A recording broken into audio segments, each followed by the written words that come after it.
Hello friends, welcome back to Neha classes. तो हम start करते हैं 11th क्लास का जो सेकंड चैप्टर है बिजनेस स्टडी का।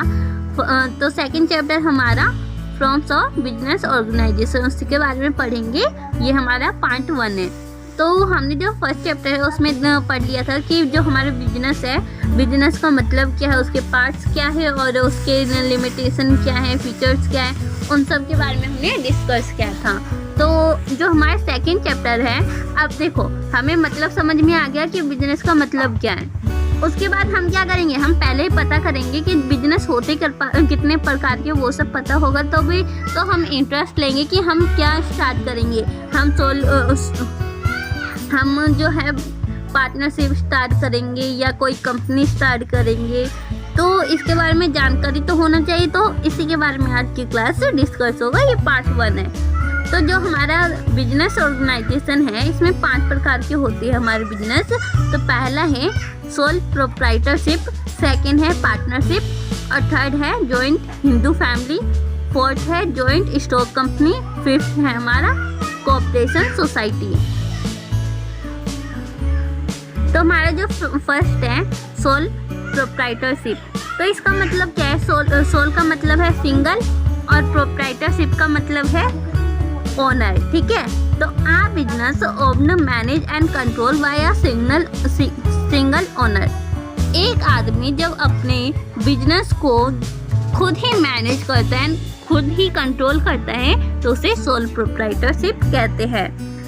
ये जो होता है, ये हमें कॉमन ऐसे एरिया में दिखाई देते हैं जो पर्सनल सर्विस देते हैं, जैसे रिटेलर शॉप हो गया, ब्यूटी पार्लर्स हो गए और सैलून हो गए।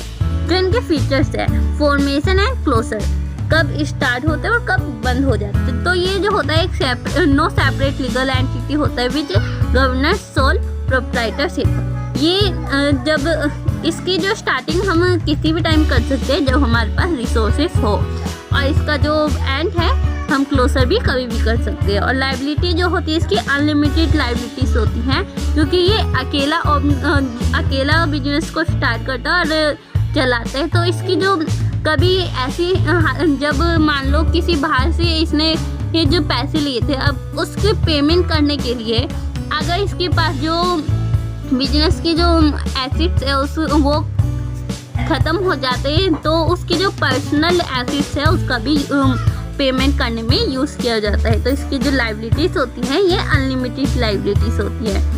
Soul risk bearer and profit receipt, ठीक है, रिसिपिएंट। तो इसमें क्या है, जो सोल प्रोप्राइटर होता है वो अकेला का मालिक होता है, अकेले बिजनेस को चलाते हैं। तो जो रिस्क होता है, रिस्क प्रॉफिट सब चीज़ वो अकेले ही करता है। कंट्रोल, तो control is of the owner of business. जो कंट्रोल होता है वो बिजनेस का जो ओनर होता है वही करता है। नो सेपरेट एंटिटी, तो जो नो सेपरेट एंटिटी, ये जो लो होता है, लो दोनों में डिफरेंट नहीं करता कि जो ओनर है और बिजनेस है ये दोनों डिफरेंट हैं। क्योंकि जो बिजनेस होता है, बिजनेस जो भी काम करता है उसका जो जितना भी काम होता है बिजनेस का, वो करता तो ओनर ही है, इसलिए एक ये सेपरेट लीगल एंटिटी नहीं है। और ये जो लो है, लो इन दोनों में डिफरेंट नहीं करता है। लैक ऑफ बिजनेस, ठीक है, lack of business continuity, the business will no longer exist, मतलब जो बिजनेस कंटिन्यू चलता रहता है ये नहीं चल सकता, क्योंकि जो एक ओनर की जो लाइबिलिटीज़ होती है वो अनलिमिटेड होती है और रिसोर्सेज जो होती है वो कम होती है। तो जब रिसोर्सेज एक आदमी है उसके पास जितने रिसोर्सेज होगा उतने ही टाइम तक तो वो कंटिन्यू चल सकता है बिजनेस। अब उसके पास रिसोर्सेज, उसके एसेट्स कम हो गई, अब तो वो जो बिजनेस है वो कंटिन्यू थोड़ी ना चल सकता है। तो ये लैक ऑफ बिजनेस कंटिन्यूटी है, ठीक है। अब इसके मेरिट्स क्या है, ठीक है, इसके बारे में पढ़ते हैं।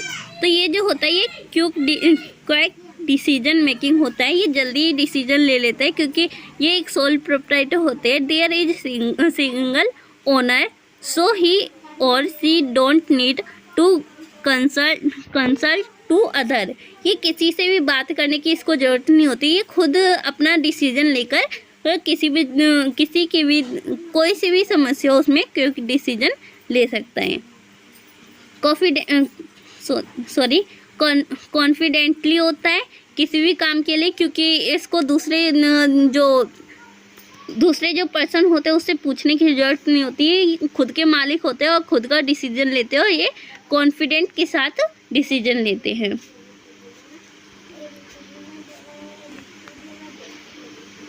अब उसके बाद है डायरेक्ट इंसेंटिव और उसके बाद है फॉर्मेशन एंड क्लोजर। इसका जो फॉर्मेशन एंड क्लोजर ये मैंने पहले ही डिस्कस कर दिया था कि ये जो है ये कभी भी जब अपने पास रिसोर्सेस है कि खुद को लगता है कि हाँ हम स्टार्ट कर सकते हैं तो हम स्टार्ट कर सकते हैं और इसको क्लोज भी कर सकते हैं। Sense of accomplishment. अब देखो, अगर हमें किसी काम को करने से हमें लग रहा है कि हाँ हम ये कर पाएंगे तो हम उस चीज़ में हमें इंटरेस्ट आने लगता है कि हाँ ये मेरा बिजनेस है, मैं इसको चला सकता हूँ।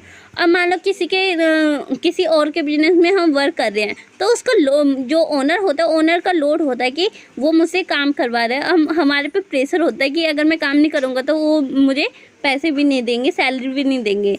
तो इसके कारण क्या होता है, जो हमारा इंटरेस्ट होता है वो धीरे धीरे ख़त्म हो जाता है। पर हम जो बिजनेस में जब खुद का काम करते हैं तो उसमें क्या होता है, हम जितने काम करेंगे उतनी हमारी प्रॉफिट इंक्रीज होगी। अगर काम नहीं करेंगे तो हमारा जो बिजनेस है वो बंद हो जाएगा। तो इसमें जो उसकी जो इंटरेस्ट है वो बढ़ने लग जाती है, क्योंकि वो जितना काम करते हैं उतना उसका बिजनेस आगे चलता है। तो उसके बाद जो है लिमिटेशन है इसके। तो इसमें जो होता है लिमिटेड रिसोर्सेज होते हैं, क्योंकि सिंगल ओनर होने के कारण उसके पास जो लिमिटेड रिसोर्सेज होते हैं, ज़्यादा रिसोर्सेज नहीं पाए जाते। और लिमिटेड लाइफ ऑफ बिजनेस। अब अगर the business is not longer excite in sole proprietorship, जो सिंगल पर्सन है तो उसके पास एक तो लिमिटेड रिसोर्सेज है। अब लिमिटेड रिसोर्सेज हैं तो जब तक रिसोर्सेज है तब तक तो वो बिजनेस चलेगा। जब रिसोर्सेज ही ख़त्म हो जाएंगे, उसके पास जो एसेट्स होंगे, जो गुड्स होंगे, वो सभी ख़त्म हो जाएंगे तो बिजनेस क्या चलेगा। तो ये जो इसकी लिमिटेड लाइफ ऑफ बिजनेस की, लिमिटेड लाइफ होती है बिजनेस की, और अनलिमिटेड लाइबिलिटीज होती है, ठीक है, और लिमिटेड मार्जिनल स्किल्स। अब मान लो कि एक साइंस का बिजनेस कर रहा है, उसके पास ज़रूरी थोड़ी ना कि उसके अंदर हर स्किल भरी हो, हर चीज़ की क्वालिटी उसमें हो, हर चीज़ वो कर सकता है। जैसे जो कॉमर्स स्टूडेंट है वो साइंस के बारे में उनको करने में दिक्कत होती है, और साइंस वाले स्टूडेंट को कॉमर्स में दिक्कत होती है, और जो आर्ट्स वाले होते हैं उसको कॉमर्स में दिक्कत होती है। तो इसी प्रकार जो एक पर्सन होता है, एक पर्सन में ये ज़रूरी नहीं होता कि उसमें हर क्वालिटी उसमें पाई जाती हो, कुछ ना कुछ उसमें कमी होती है, ठीक है। तो ये जो हमारे पार्ट 1 है ये कंप्लीट हो गया। तो नेक्स्ट पार्ट 2 अब आएगा। तो ये मेरी वीडियो को लाइक शेयर एंड सब्सक्राइब कर देना मेरे चैनल को। Thanks for watching my video.